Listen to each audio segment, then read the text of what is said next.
نحمده ونصلي على رسوله الكريم اما بعد فاعوذ بالله من الشیطان الرجیم بسم اللہ الرحمن الرحیم کلوا من طیبات ما رزقناکم ولا تطغوا فیہ فیحل علیکم غضبی ومن یحلل علیہ غضبی فقد ہوا وانی لغفار لمن تاب وآمن وعمل صالحا ثم اہتدی۔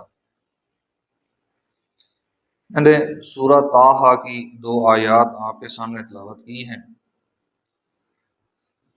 آج صبح بھی ہمارا موضوع یہی تھا، اللہ تعالیٰ غفور الرحیم ہے، یہ ہمارا ایمان ہے، لیکن کب؟ ان آیات میں اللہ تعالیٰ نے اس بات کی خود وضاحت فرما دی کہ اللہ تعالیٰ غفور الرحیم کب ہے۔ اللہ تعالیٰ نے فرمایا کلوا من طیبات ما رزقناکم،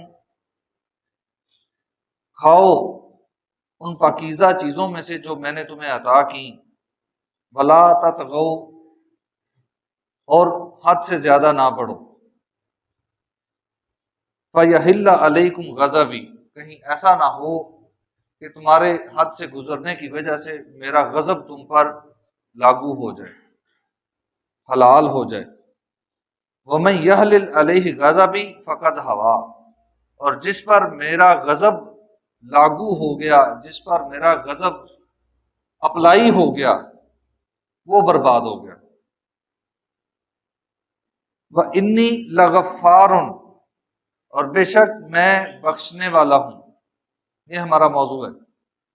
وَإِنِّي لَغَفَّارٌ، اور بے شک میں بخشنے والا ہوں، لمن تاب، جس نے توبہ کی، وآمن، اور ایمان لایا، وعمل صالحا، اور نیک اعمال کیے، ثم اہتدی، اور پھر اسی طریقے پر وہ چل نکلا۔ نیک اعمال کے، ایمان والے اس طریقے پر وہ مستقل اس نے اپنے آپ کو چلا لیا، اس کے لیے میں بخشنے والا ہوں۔ یہ اللہ تعالیٰ نے فرمایا۔ بخشش حاصل کرنے کے لیے، اللہ کی یہ صفت پانے کے لیے اللہ نے کیا شرائط بیان کی ہیں کہ غلطی ہو جائے، گناہ ہو جائے تو کیا کرنا ہے؟ سب سے پہلا سٹیپ کیا ہے؟ توبہ کرنی ہے، اس غلطی سے توبہ کرنی ہے، نادم ہونا ہے، پشیمان ہونا ہے، آمن، ایمان لانا ہے، وعمل صالحا، پورے قرآن مجید میں کسی ایک جگہ پہ بھی اکیلے ایمان کا ذکر نہیں ہے۔ ایمان مکمل ہی تب ہوتا ہے جب اس کے ساتھ عمل صالح ہوں۔ ہماری روزمرہ زندگی اللہ کے اتارے ہوئے قانون کے مطابق ہو تو ایمان مکمل ہے، وہ ایمان قابل قبول ہے۔ یہاں پہ بھی اللہ نے شرائط میں یہی بیان کیا، آمنا وعمل صالحا، جو ایمان لایا اور پھر اس نے نیک اعمال کیے، ثم اہتدی، اور پھر اس پہ اپنے آپ کو چلا لیا، اس پہ پختہ ہو گیا، اسی روش پہ، اسی ایمان اور عمل صالح کے انداز پہ اپنی زندگی کو کاربند کر لیا، اللہ تعالیٰ فرماتا ہے اس کے لیے میں غفور الرحیم ہوں۔ میرے بھائیوں، ابھی ہمارے پاس وقت ہے،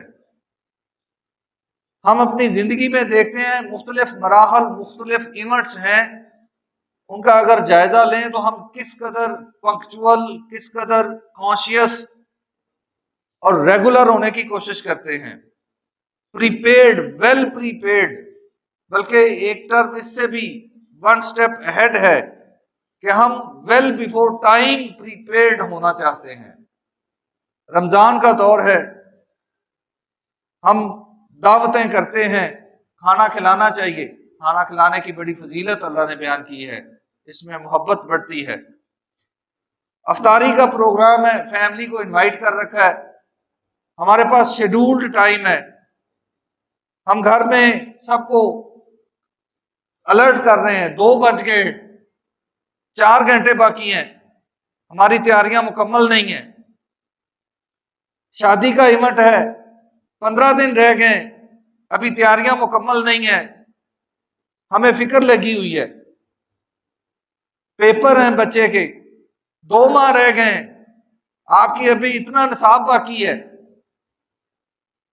ہمارا انٹرویو ہو جاب کے لیے، ہمیں فکر لگی ہوتی ہے، ہماری تیاری مکمل نہیں ہے۔